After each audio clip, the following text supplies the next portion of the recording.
The Shift is brought to you by SE Healthcare. Welcome to The Shift. I'm Dr. Andrea Coyle. Welcome back to the next episode of the Shift podcast. The month of March is a really special month. It's National Nutrition Month. And I thought we'd do something a little different and talk about healthy shifts as it relates to the way you eat and how sometimes eating in a healthy way and making healthy choices in what you're eating can decrease some burnout. And I have an expert with me and friend of mine, Debbie Petitpain. Debbie, welcome to the Shift podcast. Thank you for having me. I'm so excited to be here. I'm so thrilled you're here. Will you please tell the Shifties a little bit about yourself? We used to work together, Yeah, but give the Shifties a little bit about you. sure. Well, first of all, again, thanks for having me. I'm excited to talk to your audience because what you're bringing up just applies to everyone, no matter what their role is in healthcare.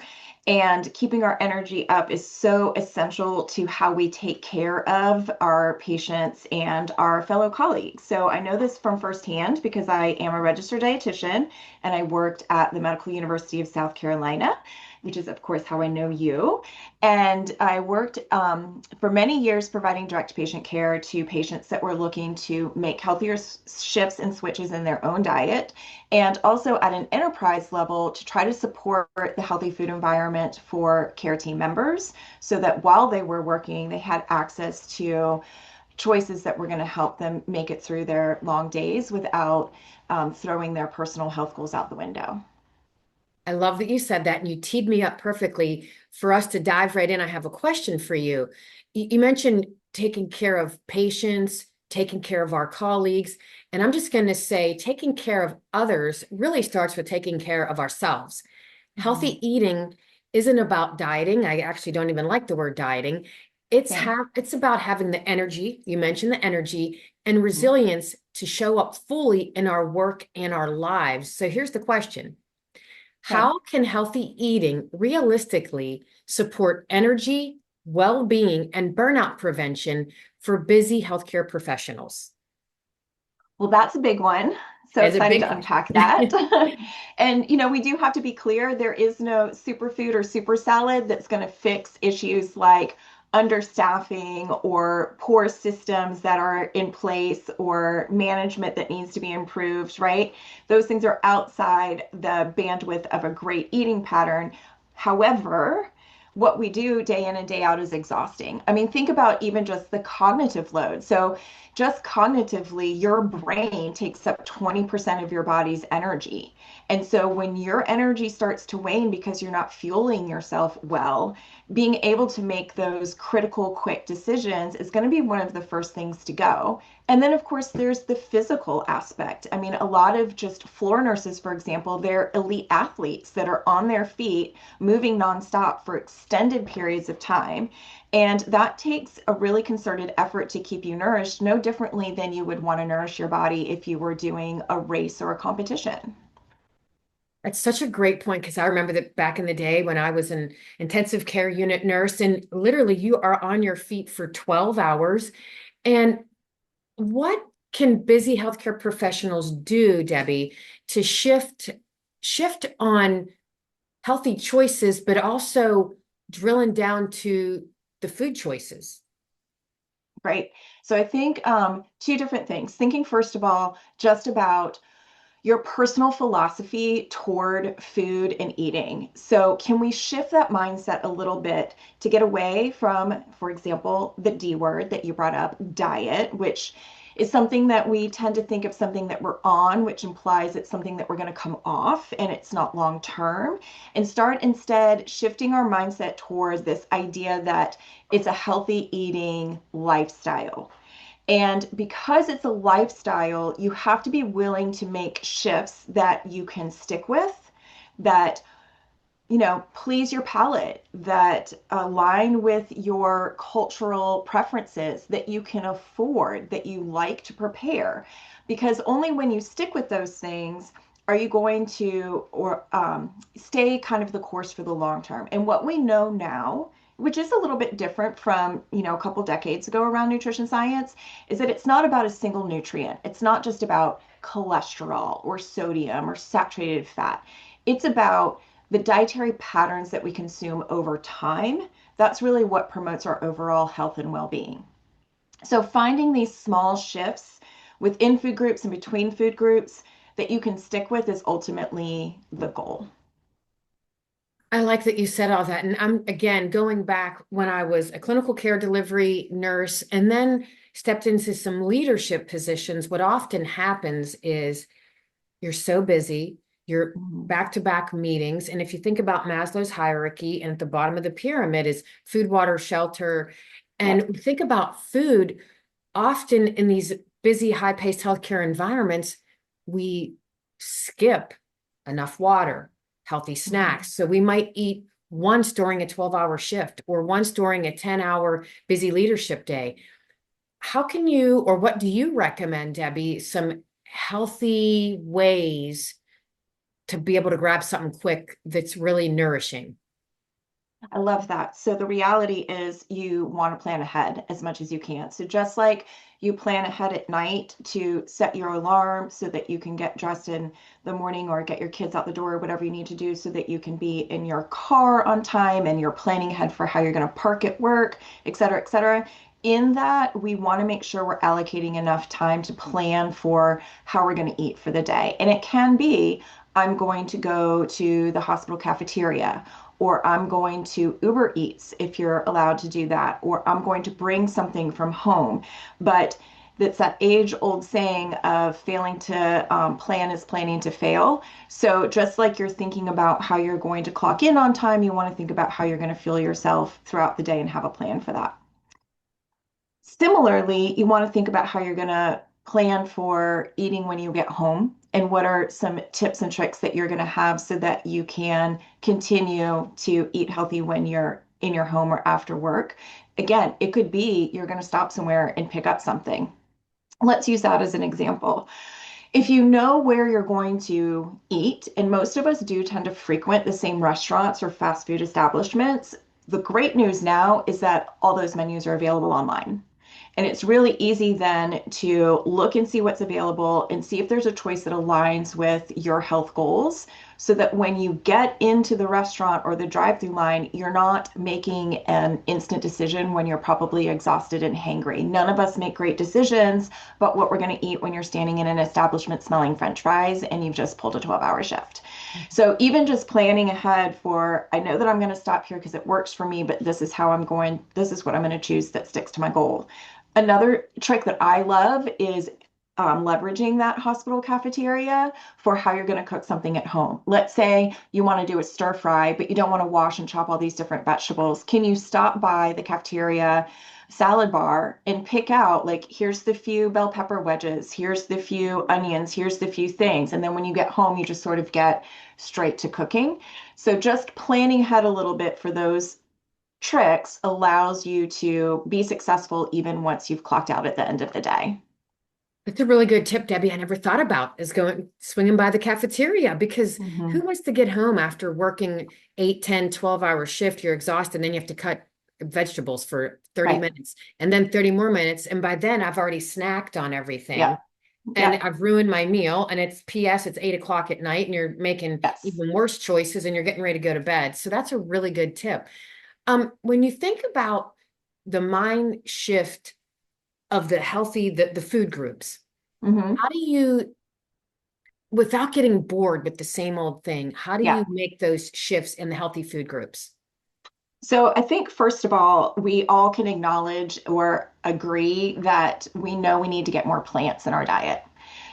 There was actually a assessment that came out from the American Nurses Association once that talked about the percent of nurses that don't meet the minimum amount of fruits and vegetables that we recommend on a daily basis, which is 5 a day between the fruits and vegetables group. And that can be really frustrating when, as the healthcare professional, you know that these are the foods that are going to sustain your energy, help you manage your weight, prevent future chronic disease. So, how do we get more of those in our diet?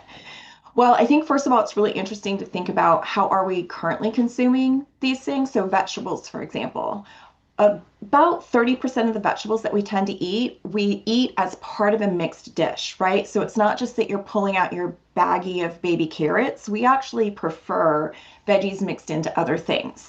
So one shift is to think about how do you put those veggies into other mixed dishes. So for example, if you're making a soup, a stew, or maybe a chili, is there a way that you can add in an extra can of beans? Is there a way you can dice some mushrooms and onions to put into your burgers? Can you add a puree of applesauce or pumpkin into a muffin or a quick bread? I also love the idea of replacing refined grains or other starchy foods with vegetables instead. So, my perfect example for this is the taco. I don't know about you, but I love tacos, burritos. Mexican Americans just do. I think last year we ate 5 billion tacos, and it's one of our top 10 foods that we like to eat. So thinking even about like, can you replace the fried corn shell with, lettuce as a wrap or as a salad? Or maybe that's not for you, but could you replace some of the meat that's in it with pinto beans, black beans, refried beans? Could you replace some of the cheesy sour cream toppings with more vegetables, corn, olives, lettuce, cucumbers, jalapenos, but really thinking about shifting in between food groups too, so that you're replacing one thing with a veggie instead. And then my last thing is thinking about a different time of day that you could try to squeeze in vegetables. I think most of us are pretty good about thinking about including a vegetable for dinner, maybe even for lunch. But what about breakfast, right? So eggs, if you're an egg eater, they're a great vehicle for adding in some diced vegetables. Salsa is a fantastic vegetable. Dumping salsa on top of your eggs, on top of a potato, adding a handful of spinach to your morning smoothie. These are ways that you start to then add it into non-traditional times a day, but overall increase your intake. Okay, this is gonna shift. I always have to use the word shift. Love it. 'Cause I'm just, I'm thinking about this. I don't know what made me even think about this. What, from a, are there really superfoods? Is that really They're a not thing? not really. What we there's no even a definition of a superfood. So in my own mind, in Debbie's definition of what is a superfood, it's that there are key nutrients that we know are health promoting. Let's say vitamin C, basic, but nobody's going to work in an immune compromised area or a germy area without thinking about how important vitamin C is. You have a nutrient that's available in abundance or in an extraordinary amount in a tiny, tiny package without having a lot of the extra stuff that we know that we don't want, right? So it delivers a lot of nutrition, but maybe not a lot of oil or sodium or something like that. When you think about that, then there really are a ton of superfoods. It's more sort of trendy to use it. I think one of my favorite questions I ever got when I was counseling patients was, what is the healthy vegetable that I should be eating? And my answer is always whichever one you're willing to eat. It doesn't matter what I say if you hate it and you are going to shove it down for 3 days in a row and then never touch it again. It's really about finding those things that align with your personal preference, because that is how you're going to get them in repeatedly. And it's the repetition that promotes health. Just like running one day doesn't make you a marathon runner, it's the repetition of practicing running that makes you a runner. It's the same thing with healthy eating. And I always think of the healthy foods, when you're standing at the grocery store and you're reading, Hmm. how to lose, 10 pounds in 5 days, eat Right, these superfoods. right. The avocados, the quinoa, are those really healthy, or is it just go back to what you're saying? It's all about the preference. They're healthy, but they're healthy because, like the avocado, for example, it's plant-based. It is a really great source of our heart healthy fats. It can be a replacement for solid fats. Like if you put avocado on your toast instead of butter, that's a great shift. Quinoa is a great choice because you're shifting out a refined grain, like maybe white rice, to make room for it. And it's got all this fiber in it. It's a great protein source, but it's not a superfood simply because it's quinoa or avocado. The one thing I will say can be an benefit of sort of those fad moments for superfoods is that that's sometimes where variety comes from. And you had mentioned earlier about like, how do I keep myself from getting bored?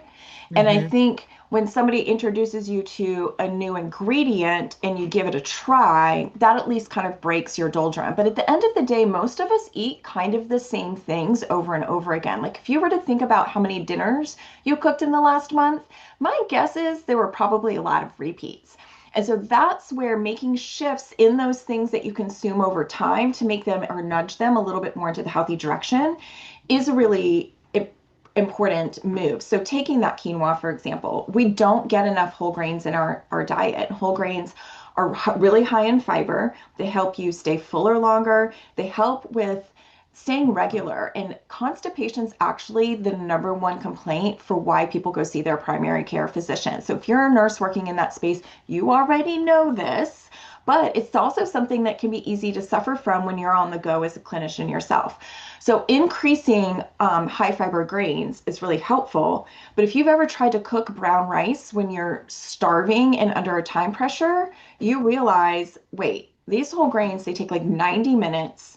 They're super painful. So how can you shift in some more of those whole grains that are easier to cook? And I think quinoa is a great one because it cooks in 20 minutes. So does bulgur, it cooks even faster. So do just parboiling some things. So even if you're buying one of those brown rice in a pouch, but you're nuking it in 90 minutes, 90 seconds, and that's helping you get that in, that's a great shift to put into your routine because over time you're really adding a lot more whole grain into your diet. Very helpful. I like that. Talk to me about dairy. I want to know about Yeah. dairy because dairy, I'm getting older. I need calcium for my bones, but I don't Hmm. drink milk. So what are Yeah. some And you shifts? don't have to. So why is it that dairy is so important?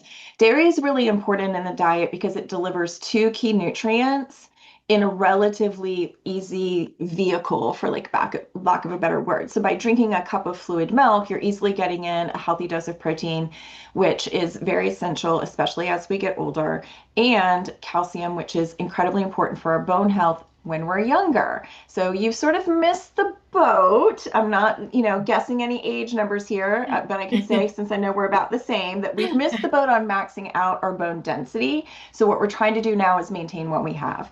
And adequate amounts of calcium with vitamin D is important for that. And dairy is a really easy vehicle. It's affordable, it's accessible. Every grocery store sells it.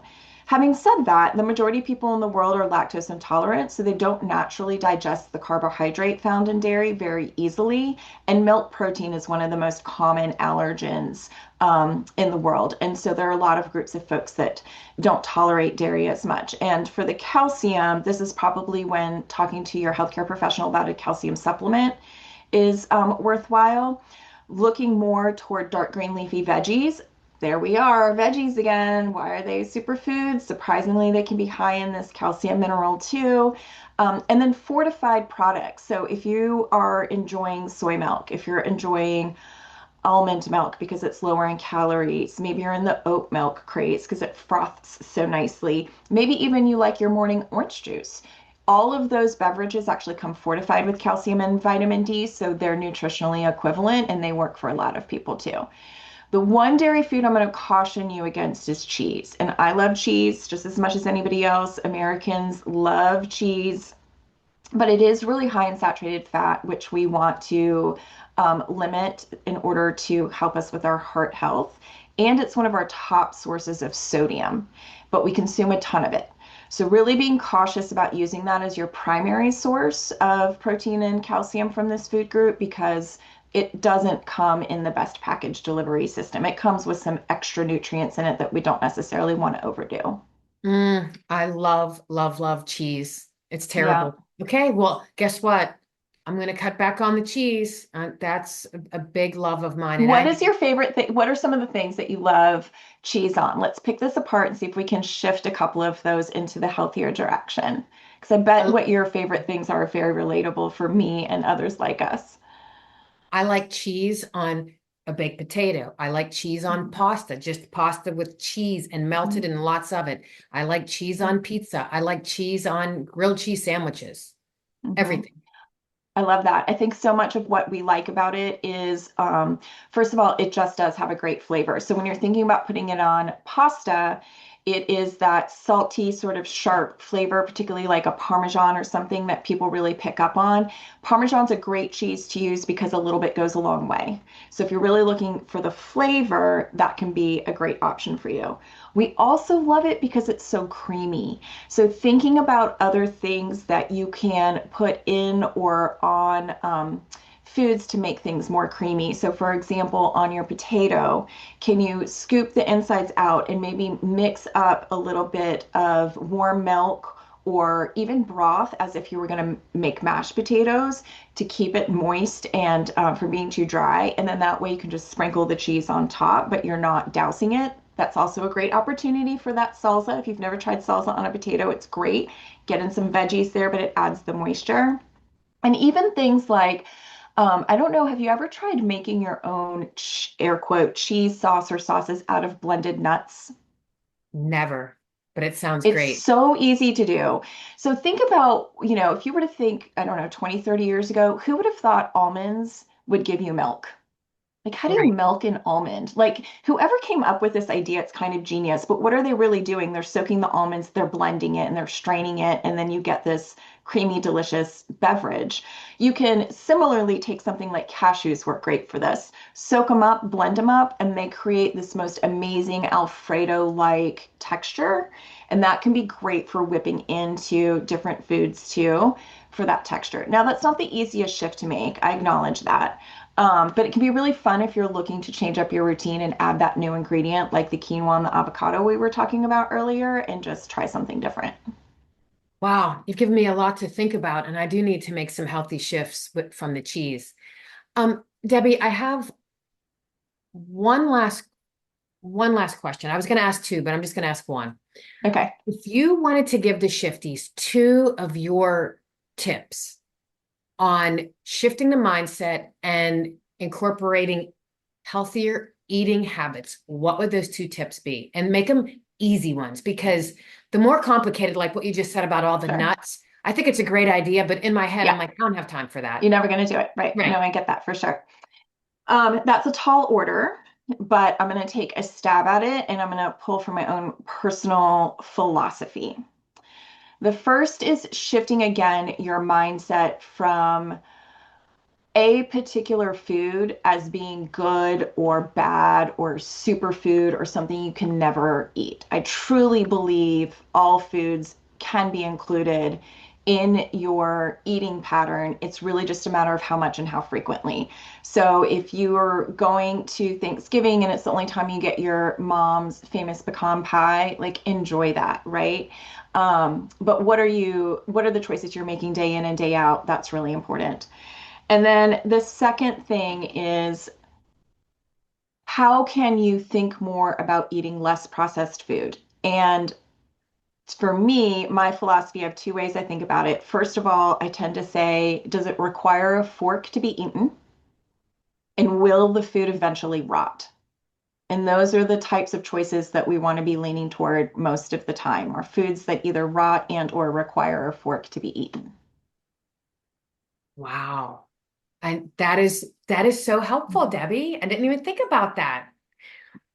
Debbie, thanks for your insight, your expertise. I hope that everyone listening has taken away a few things. I also want to shout out to you.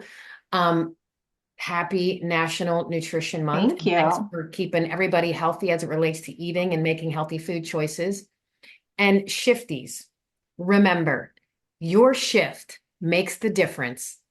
Keep shifting.